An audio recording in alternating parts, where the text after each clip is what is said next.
sol inclemente do meio-dia em Minas Gerais parecia derreter o asfalto da rua principal de Araras Altas.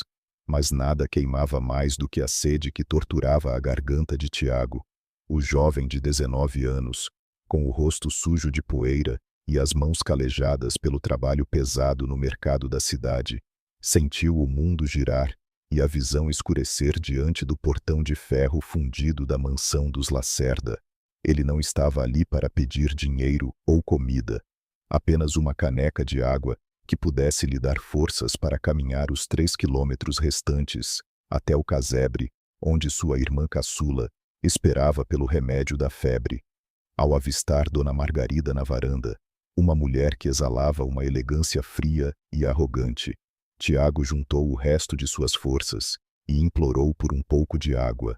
A mulher o observou de cima, como se olhasse para um inseto que ousava invadir seu jardim impecável, e em vez de estender a mão com compaixão, ela caminhou até a lateral da casa e ligou a mangueira de jardim com toda a pressão. O jato de água gelada atingiu o peito de Tiago com tamanha violência que o rapaz cambaleou para trás, caindo de joelhos na calçada quente, enquanto o riso estridente de Margarida cortava o ar. Ela gritava que gente da laia dele não merecia ser tratada com copos, mas sim como os cães de rua que se refrescam na sarjeta, ordenando que ele saísse de sua vista antes que ela chamasse a polícia por vadiagem, enquanto as janelas dos vizinhos se abriam e os olhares de desprezo se multiplicavam. Tiago se levantou lentamente, encharcado e com a dignidade ferida, mas com um brilho de determinação nos olhos que ninguém ali foi capaz de notar. Ele não disse uma única palavra de baixo calão, apenas encarou o rosto de sua agressora por 5 segundos eternos, gravando cada detalhe daquela expressão de superioridade, antes de dar as costas e desaparecer na poeira da estrada. Naquele momento, sob o riso de quem se achava inabalável, nascia uma promessa silenciosa no coração do jovem humilhado. Ele atravessaria aquele mesmo portão novamente, mas da próxima vez, a hierarquia daquela cidade nunca mais seria a mesma. A humilhação sofrida na porta dos Lacerda não foi um evento isolado na vida de Tiago, mas sim o ápice de uma existência marcada pela invisibilidade e pelo descaso. Para entender a força que moveria o rapaz nos anos seguintes, era preciso olhar para dentro das paredes de madeira lascada onde ele vivia com sua irmã, Lúcia. Desde a morte prematura de seus pais em um acidente na estrada, Tiago havia assumido um papel que não cabia nos ombros de um adolescente. Ele era o pai, a mãe e o único provedor. Naquela noite, após ser encharcado pelo jato de mangueira de Margarida, ele chegou em casa com as roupas ainda úmidas, mas não teve tempo para lamentar a própria dor. Lúcia, com apenas 7 anos, delirava em uma cama improvisada, sua testa fervendo enquanto o ventilador velho apenas movia o ar quente de um lado para o outro. Tiago sentou-se no chão de terra batida e chorou em silêncio, não por causa da água suja ou dos gritos de Margarida, mas pela impotência de viver em um mundo onde a sede de um pobre era motivo de piada para os ricos. A cidade de Araras Altas era dividida por uma linha invisível, porém intransponível de um lado. As famílias tradicionais como os Lacerda, que acreditavam que o sobrenome lhes conferia o direito de propriedade sobre as almas alheias. Do outro, pessoas como Tiago, que trabalhavam de sol a sol para garantir que o prato não ficasse vazio. No dia seguinte à humilhação, os boatos já haviam se espalhado. Margarida, em seu chá da tarde com as amigas da alta sociedade local, vangloriava-se de ter dado um banho de realidade no carregador de caixas, rindo enquanto descrevia a expressão de choque no rosto do rapaz. O que ela não percebia era que sua crueldade gratuita estava sendo o combustível para uma transformação radical. Tiago decidiu que não poderia mais aceitar as migalhas daquela cidade. Ele percebeu que, enquanto permanecesse em Araras Altas, seria sempre o filho do falecido operário ou o garoto da água. Ele precisava de um campo maior para lutar. Ele passou as semanas seguintes trabalhando em turnos dobrados, dormindo apenas 4 horas por noite, economizando cada centavo que ganhava descarregando caminhões de adubo sob o sol causticante. Ele via Margarida passar ocasionalmente em seu carro de luxo, fechando o vidro fumê para não sentir o cheiro do suor dos trabalhadores. E a cada vez que aquele veículo passava, Tiago repetia para si mesmo que a ignorância dela era a sua maior motivação. Ele começou a frequentar a pequena biblioteca municipal, a única que restava na cidade, devorando livros sobre administração e economia que ninguém mais tocava há anos. Enquanto os outros jovens da sua idade buscavam diversão nas festas de peão, Tiago estava traçando mapas de logística e entendendo como o dinheiro fluía no país. A crueldade de Margarida agiu como um cinzel, esculpindo a personalidade de um homem que não se deixaria quebrar por nada. Ele sabia que a jornada seria longa e que o caminho entre a sarjeta e o topo era pavimentado com sacrifícios que a elite de Araras Altas jamais seria capaz de compreender. Na última noite antes de sua partida, ele caminhou até a frente da mansão dos Lacerda uma última vez. A luz da varanda estava acesa e o som de música clássica vinha de dentro. Tiago não sentia mais raiva, sentia uma clareza absoluta. Ele olhou para a mangueira enrolada no jardim, a mesma que fora usada para humilhá-lo, e sorriu levemente. Ele sabia que o tempo era um mestre implacável e que a roda da fortuna, embora lenta, nunca parava de girar. Com uma pequena mala contendo poucas roupas, os documentos de sua irmã e uma determinação inabalável, ele embarcou em um ônibus de madrugada rumo à capital, deixando para trás o pó da humilhação para buscar o ouro da dignidade. Araras Altas ficava para trás, mas a lembrança daquele copo de água negado seria a bússola que guiaria cada um de seus passos na selva de pedra que o esperava. A chegada em São Paulo foi um choque de realidade ainda maior do que a secura de Minas Gerais. Tiago e Lúcia desembarcaram no terminal rodoviário do Tietê com pouco mais do que a coragem e o endereço de uma pensão barata na Zona Leste. Os primeiros anos foram um teste de sobrevivência brutal. Tiago trabalhou como entregador de panfletos, ajudante de cozinha e, eventualmente, conseguiu uma vaga como auxiliar de limpeza em uma grande empresa de tecnologia. Ele via os executivos de terno caminhando apressados com seus laptops e, em vez de sentir inveja, ele sentia inspiração. Enquanto limpava os vidros dos escritórios, ele observava como as pessoas falavam, como se comportavam e, principalmente, como resolviam problemas. À noite, quando Lúcia finalmente dormia, Tiago estudava através de cursos gratuitos em LAN houses, aprendendo as bases da programação e da gestão financeira. Ele não tinha o luxo de falhar. O salto temporal de uma década transformou o jovem franzino em um homem de presença magnética. Tiago descobriu uma falha logística monumental no setor de distribuição de mercadorias no Brasil e, com uma mistura de ousadia e inteligência, desenvolveu um algoritmo que otimizava as rotas de entrega, reduzindo custos em 40%. O que começou como uma pequena startup em uma garagem alugada transformou-se, em 5 anos, na Expresso Brasil, uma gigante que dominava o mercado nacional. Ele não era mais o Tiago que pedia água, ele era o doutor Tiago Silva, um dos CEO mais respeitados do setor. Ele garantiu que Lúcia recebesse a melhor educação possível, tornando-se uma mulher forte e saudável. Mas ele nunca permitiu que o sucesso lhe subisse à cabeça. Ele mantinha em seu escritório de luxo, no último andar de um arranha-céu na Avenida Faria Lima, uma pequena foto antiga daquela rua empoeirada de Araras Altas. A vida de Tiago era agora composta por reuniões de alto nível, jantares com investidores estrangeiros e viagens internacionais. Mas o conforto do couro dos carros importados nunca apagou a sensação térmica daquela tarde na porta de Margarida. Ele se tornou um filantropo, investindo pesado em projetos de saneamento básico e acesso à água em comunidades carentes, pois sabia, por experiência própria, que a sede é a forma mais básica de desumanização. No entanto, algo dentro dele pedia um fechamento de ciclo.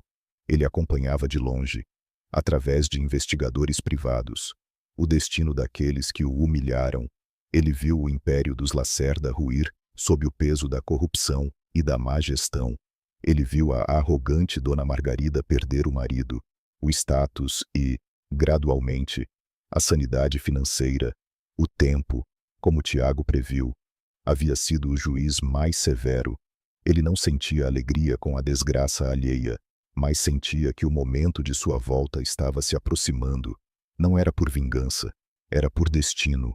Ele estava pronto para retornar àquela mesma porta, não com as mãos estendidas para pedir, mas com a caneta pronta para assinar o destino final de quem um dia achou que ele não era nada. Enquanto Tiago construía um império de aço e tecnologia na capital paulista, o tempo em Araras Altas parecia ter estagnado para Dona Margarida, mas de uma forma cruel e corrosiva. A soberba, que antes era o alicerce de sua mansão, tornou-se o motivo de sua ruína. O marido de Margarida, o doutor Lacerda, acreditando que o prestígio da família o tornava intocável, envolveu-se em uma rede complexa de empréstimos impagáveis e investimentos em pirâmides financeiras que prometiam retornos impossíveis. A arrogância cega impediu que o casal visse o óbvio. O mundo estava mudando, e o sobrenome Lacerda já não comprava mais o silêncio dos credores, nem a lealdade dos antigos aliados políticos. Com a morte repentina do marido, devido a um infarto fulminante, Margarida viu-se sozinha em um castelo de cartas que começou a desmoronar instantaneamente. A decadência foi lenta e dolorosa, assistida de camarote pela vizinhança que ela tanto desprezara. Primeiro, foram os empregados que partiram, um por um, após meses sem receber salários, a cozinheira, o motorista e o jardineiro que cuidava das rosas que Margarida tanto orgulhava-se de exibir, sem manutenção. A mansão que antes brilhava como uma joia na cidade começou a mostrar as cicatrizes do abandono. A pintura branca descascou, revelando o reboco cinza e triste. O jardim impecável transformou-se em um matagal seco, e a icônica mangueira, que outrora servira de arma para humilhar Tiago, agora estava jogada a um canto, ressecada pelo sol e cheia de nós. Margarida, persistindo em uma ilusão de grandeza, vendia suas joias e pratarias para manter as aparências nas missas de domingo. Mas o som das batidas à porta já não eram de convidados para chás, e sim de oficiais de justiça, com intimações de despejo e ordens de penhora. A mulher que um dia negou um copo de água agora lutava para manter a conexão de água e luz da própria casa. Ela caminhava pelos corredores vazios, onde apenas o eco de seus passos e as sombras do passado lhe faziam companhia. A ironia do destino era absoluta. Margarida estava cercada de luxo empoeirado, mas faltava-lhe o básico. As dívidas acumuladas com impostos e bancos chegaram a valores astronômicos, e o imóvel foi finalmente levado a leilão judicial. A notícia correu à cidade. A mansão dos Lacerda seria vendida para um comprador anônimo, representado por um fundo de investimentos de São Paulo. Margarida chorou lágrimas de fúria e vergonha, sem saber que o comprador misterioso conhecia cada centímetro daquela calçada e cada rachadura daquele portão.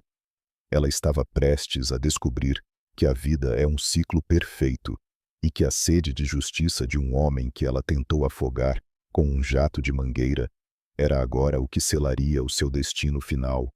No fundo de sua alma amargurada, ela ainda tentava se convencer de que era superior, mas o estômago vazio e o silêncio da casa vazia diziam o contrário, sussurrando que o tempo da colheita havia chegado. O dia da vistoria final chegou com o mesmo céu azul metálico e o sol abrasador que marcara a partida de Tiago 10 anos antes. Na entrada da cidade de Araras Altas, o surgimento de um comboio de 2 utilitários pretos, blindados e reluzentes, causou um silêncio imediato nas calçadas. Os moradores interromperam suas conversas para observar os veículos que cruzavam a praça principal, levantando uma poeira que parecia não pertencer àquele cenário de luxo tecnológico. Dentro do primeiro carro, Tiago observava a paisagem pela janela, sentindo uma mistura estranha de melancolia e triunfo. A cidade parecia menor do que em suas lembranças, ou talvez fosse ele que tivesse crescido demais para os limites daquelas ruas estreitas. Ele pediu ao motorista que parasse a uma quadra de distância da mansão dos Lacerda. Queria sentir o chão sob seus sapatos italianos antes de enfrentar o fantasma do seu passado. Tiago desceu do carro e caminhou lentamente. Cada passo era uma reconciliação com o jovem que ele fora. Ele viu o mercado onde carregava caixas, agora com uma fachada envelhecida, e sentiu o cheiro do asfalto quente que outrora queimara seus pés. Ele não era apenas um homem rico voltando para casa. Ele era a personificação de uma mudança de era. Ao se aproximar da mansão, a visão era desoladora. O portão de ferro que antes parecia uma fortaleza intransponível, agora estava enferrujado, rangendo com a brisa seca. O mato alto nas frestas do muro denunciava a ruína financeira daquela família. Tiago parou exatamente no ponto onde caíra de joelhos anos atrás. Ele olhou para o concreto e, por um breve segundo, quase pôde ver o reflexo da água da mangueira secando ao sol. Ele sinalizou para que sua equipe de advogados e assistentes permanecesse nos carros. Este momento não era sobre negócios ou sobre a holding que agora detinha o título de propriedade da mansão. Era um acerto de contas espiritual. Tiago respirou fundo, sentindo o ar quente encher seus pulmões, e caminhou em direção ao interfone quebrado, optando por bater firmemente no metal do portão. O som ecoou pela rua silenciosa, atraindo os olhares curiosos dos vizinhos que, por trás das cortinas, tentavam identificar quem seria o magnata capaz de arrematar a propriedade mais cara e decadente da região. Ele sabia que Margarida estava lá dentro, escondida atrás das cortinas de veludo mofado, agarrada ao que restava de seu orgulho. Tiago ajeitou o terno, não por vaidade, mas para garantir que a imagem que ela veria fosse o oposto absoluto daquela que ela tentara destruir. Ele não estava ali para ser recebido como visita. Ele estava ali para tomar posse do que a vida, por meio de seu esforço e da negligência dela, havia colocado em suas mãos. O comprador anônimo estava prestes a revelar sua face, e o impacto dessa revelação prometia ser a maior tempestade que Araras Altas já vira. A porta de madeira pesada da mansão rangeu, abrindo-se apenas o suficiente para que o rosto empalidecido de Margarida aparecesse. Ela usava um vestido de seda desbotado e tentava manter a coluna ereta, embora suas mãos tremessem visivelmente. Ao ver o homem parado diante de seu portão, ela não o reconheceu de imediato. Para ela, aquele era apenas o empresário de São Paulo que havia comprado sua vida em um leilão judicial. O senhor deve ser o novo proprietário, disse ela com uma voz que tentava emular a antiga autoridade, mas que falhava miseravelmente no tom agudo de desespero. Espero que saiba que esta casa tem história e que não sairei daqui sem que meus direitos sejam respeitados. Tiago permaneceu em silêncio por alguns segundos, deixando que o peso de sua presença preenchesse o espaço entre eles. Ele retirou os óculos escuros lentamente, revelando olhos que guardavam a calma de quem já atravessou o inferno, e voltou. Direitos, Dona Margarida. A voz de Tiago era profunda e calma, cortando o ar como uma lâmina afiada. É curioso ouvir a senhora falar em direitos. Eu me lembro de uma tarde, há 10 anos, em que um jovem pediu um direito básico aqui. Neste mesmo lugar, ele pediu apenas um pouco de água para não desmaiar sob este sol que a senhora vê agora. Margarida franziu o senho, a confusão nublando seus olhos por um instante antes que a primeira faísca de reconhecimento começasse a queimar em sua mente. Ela olhou para as cicatrizes quase invisíveis nas mãos de Tiago e depois para a postura inabalável do homem à sua frente. O silêncio que se seguiu foi ensurdecedor. O sangue fugiu completamente do rosto da mulher, deixando-a com uma aparência cadavérica. Não, não pode ser, sussurrou ela, recuando um passo, enquanto a mão buscava o batente da porta para não cair. Tiago deu um passo à frente, cruzando o limite do portão que antes lhe fora vedado. A senhora disse que gente da minha laia deveria beber como os animais. Lembra-se? A senhora usou aquela mangueira ali, que agora está apodrecendo no sol, para me humilhar diante de toda a cidade. Margarida começou a hiperventilar. As lágrimas de humilhação, as mesmas que ela causara em tantos outros, finalmente transbordando de seus olhos. Ela viu toda a sua soberba desmoronar em segundos. O garoto da água não era mais uma lembrança incômoda de sua crueldade. Ele era agora o dono de sua cama, de seu teto e de seu futuro. Por favor, ela implorou, a voz falhando. Eu não sabia. Eu não imaginei que você... Tiago a interrompeu com um gesto suave, mas firme. A senhora não sabia que eu era um ser humano, ou apenas não imaginou que o mundo gira e que os humilhados não permanecem no chão para sempre. Naquele momento, o poder mudou de mãos definitivamente, e o choque da realidade atingiu Margarida com uma força muito maior do que qualquer jato de água. Ela estava desarmada, exposta e, pela primeira vez na vida, sentia o gosto amargo da própria insignificância. Tiago caminhou pelo hall de entrada, onde o cheiro de mofo e abandono substituíra o antigo perfume de lavanda francesa. Margarida o seguia de longe, com os ombros encolhidos, parecendo encolher de tamanho a cada passo que o novo dono dava sobre o assoalho de madeira. Ele parou diante de um grande espelho de moldura dourada, agora manchado pelo tempo, e viu seu reflexo ao lado daquela mulher que outrora parecia uma gigante e hoje não passava de uma sombra amargurada. Eu poderia expulsá-la agora mesmo, Dona Margarida, disse Tiago, sem olhar para ela. Poderia colocar seus móveis na calçada e deixar que a senhora sentisse o calor do asfalto que eu senti. A lei está do meu lado, e a justiça poética também estaria. Margarida soluçou, cobrindo o rosto com as mãos, esperando o golpe final que a deixaria sem teto. No entanto, Tiago virou-se para ela com uma serenidade que a desarmou completamente. Mas se eu fizesse isso, eu seria apenas uma extensão da sua crueldade, e eu trabalhei 10 anos para ser o oposto de tudo o que a senhora representa. Ele retirou da pasta de couro o contrato de posse e uma nova proposta de ocupação. Ele explicou que transformaria a mansão na sede da Fundação Lúcia Silva, um centro de capacitação e apoio para jovens órfãos e trabalhadores pobres da região, oferecendo cursos, alimentação e, ironicamente, um sistema de distribuição de água potável para as comunidades rurais vizinhas. A senhora não vai morar na rua, continuou ele, mas também não será mais a rainha deste castelo. Reservei a pequena edícula nos fundos, onde seus antigos empregados dormiam. A senhora poderá ficar lá, com uma ajuda de custo mensal, desde que ajude na manutenção do jardim e no acolhimento dos jovens que chegarem com sede. A senhora aprenderá que servir não é uma humilhação, mas a única forma de recuperar a dignidade que perdeu. Margarida olhou para Tiago com uma mistura de choque e gratidão tardia.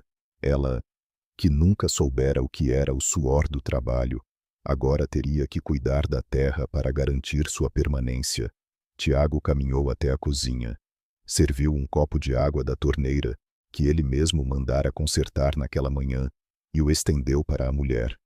Beba, Dona Margarida, a água é a mesma para todos. O que muda é o coração de quem a oferece.